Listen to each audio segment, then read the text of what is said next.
Isang pinagpalang araw sa inyong lahat. Tayo po'y magninilay sa salita ng Diyos, ang pinagmumulan ng awa ng ating buhay, ang salitawa. Today we are ending another liturgical calendar because tomorrow we will begin another cycle of our liturgical calendar in the church. And it is understandable that our readings today point to us about the reality of ending, of end time, of closing, of changing. Our readings, especially our gospel reading, talks about the coming of God's kingdom, and when the kingdom of God comes, everything that He created comes into a new form. There is a new beginning. And so, the Lord is emphasizing here that the kingdom of God brings about new beginning. And so, when the Lord comes, when His kingdom comes, He changes everything.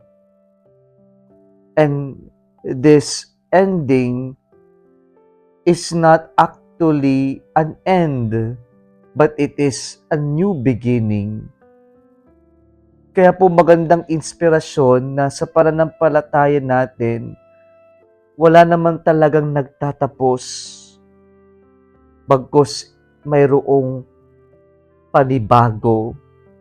And so, when the Lord closes something, He inaugurates or begins something new.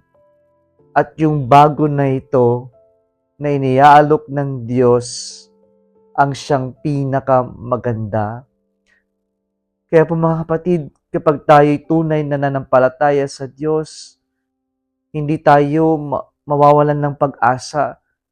Sapagkat kapag meron pong inaalis ang Diyos, kapag po mayroong isinasara ang Diyos, ibig sabihin naman po nito, mayroong bubuksan ang Diyos, mayroong ipapalit ang Diyos, at mayroong mas magandang ibibigay ang Diyos.